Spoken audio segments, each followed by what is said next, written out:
ఉంది మీ ఇళ్ళని. 2 ఏళ్ళు తర్వాత మేము వస్తున్నాం. మీ దయతో మళ్ళీ వస్తాం. కేసీఆర్ గారు మళ్ళీ ముఖ్యమంత్రి అవుతారు. మీకు ఖచ్చితంగా మీ ఇంటికి కాదు కదా, మీ ఇంటి మీద సున్నం కూడా ఎవడు ముట్టకుండా చూసుకునే బాధ్యత నాది. ఈ 2 ఏళ్ళు కాపాడుకుందాం. ఈ 2 ఏళ్ళు కాపాడుకోవాలి. ఎందుకంటే ఈ దుర్మార్గం నుంచి ఒక మీ ఇళ్ళని కాదు తెలంగాణను కూడా కాపాడుకోవాలి.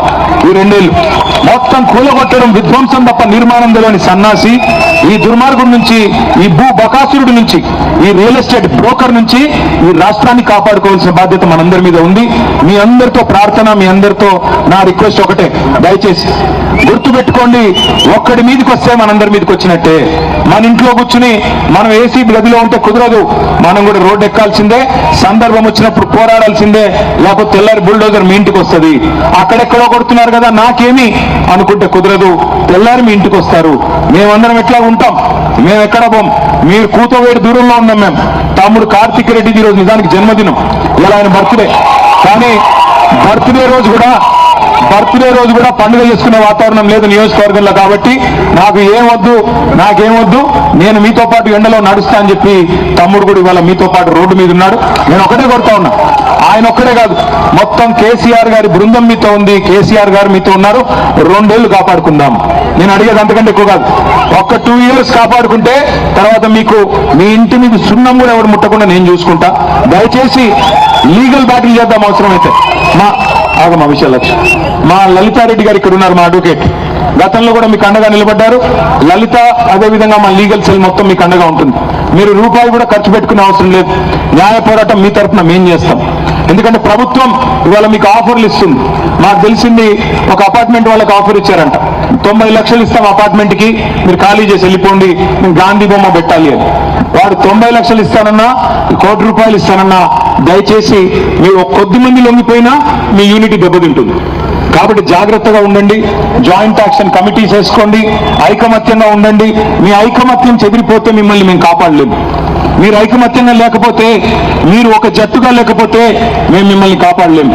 ఎందుకంటే మీలో మీకే విభేదాలు సృష్టించి, మీలో మీకే పంచాయతీలు పెట్టి, మీలో మీకే అనైక్యతను తీసుకొచ్చి, ఒక మాట మీద మించకుండా చేసి, మిమ్మల్ని టెంప్ట్ చేసి, ఒక ఇల్లుకి 1 కోటి రూపాయలు ఇస్తామంటే వాళ్ళు పోయారనుకోండి, కోర్టు కూడా ఏమంటది, కొంతమంది సంతకం పెట్టారు కదా, మిగతా వాళ్ళు ఏముంది, వాళ్ళకు కూడా డిపాజిట్ చేయండి అకౌంట్లో అంటారు.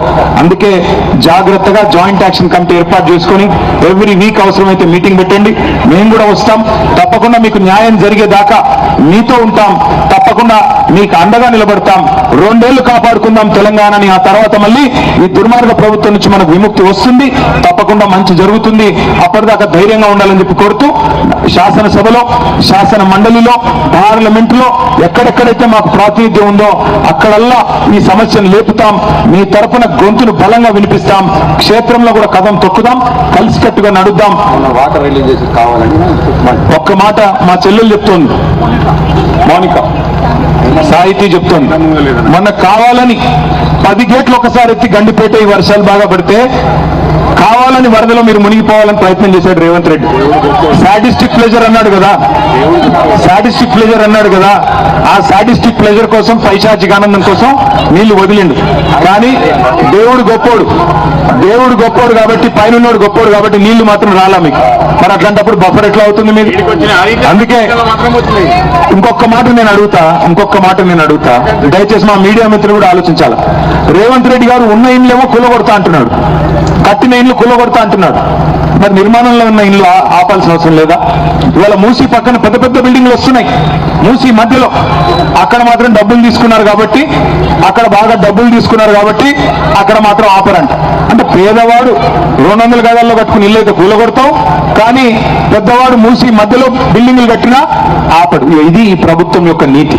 చిత్తశుద్ధి ఉంటే ముఖ్యమంత్రి గారు పెద్దవాళ్ళ బిల్డింగ్ లాపు, చిత్తశుద్ధి ఉంటే రెడ్డి కుంటలో నీ ఇల్లు ఏదైతే కట్టినావో దాన్ని కూలగొట్టు, చిత్తశుద్ధి ఉంటే మీ అన్న తిరుపతి రెడ్డి ఇల్లు దుర్గం చెరువు ఎఫ్టీఎల్లో ఉంది కూలగొట్టు, చిత్తశుద్ధి ఉంటే మీ మంత్రి పొంగులేటి శ్రీనివాసరెడ్డి ఇల్లు బఫర్ లో ఉంది ఉస్మాన్ సాగర్ లో కూలగొట్టు, చిత్తశుద్ధి ఉంటే మరి మీ పట్నం మహేందర్ రెడ్డి ఇల్లు హిమాయత్ సాగర్ మధ్యలో ఉంది దాన్ని కూలగొట్టు, ఆ తర్వాత ఇక్కడికి రా.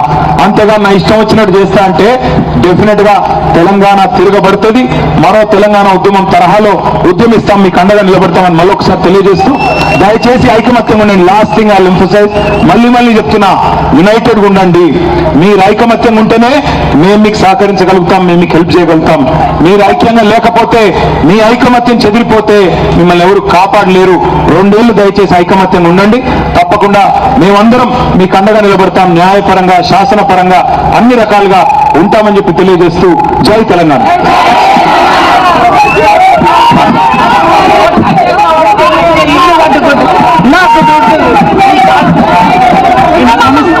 నమస్కారం అండి, మాది విఘ్నేశ్వర కాలనీ. నమస్కారం అండి, మాది విఘ్నేశ్వర కాలనీ అండి. మా కాలనీ నుంచి అందరి కాలనీలు కూడా మాకు 7-8 కాలనీలు ఉన్నాయి. అందరికీ ఒకే బాటగా మేము నడుస్తున్నాము. ఎవరి మీద కూడా ఒక ఇటుగా పడినా ఏది చేసినా సరే మేము ఒప్పేది లేదు.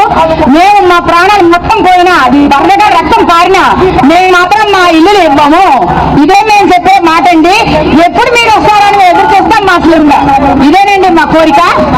ఓకేనండి, థ్యాంక్ యూ అమ్మా. అందరి వాయిస్ ఇదే. సెపరేట్ గా మాట్లాడదాం, ఇక్కడ వద్దు. కార్తీక్ చెప్తాను, సెపరేట్ గా మాట్లాడదాం, మీరు రండి. ఓకే, మళ్ళీ కలుద్దాం. ముందు దాకా ఆ మధుపతి బ్రిడ్జ్ దాకా పోదాం. దయచేసి అక్కడ దాకా రండి, ఎందుకంటే అక్కడ దాకా ఇంకొక అరగంటలో వెళ్ళిపోయి వచ్చేద్దాం. Thank you.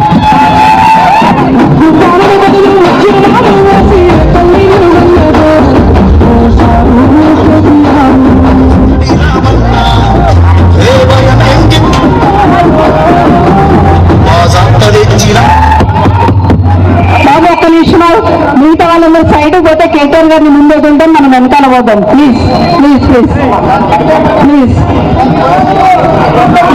మీరు తీసుకెళ్ళి కేటీఆర్ గారిని తర్వాత వచ్చి మాట్లాడుకుందాం. బాబు మిగతా వాళ్ళు వెనక ఫాలో అవుదాం ప్లీజ్.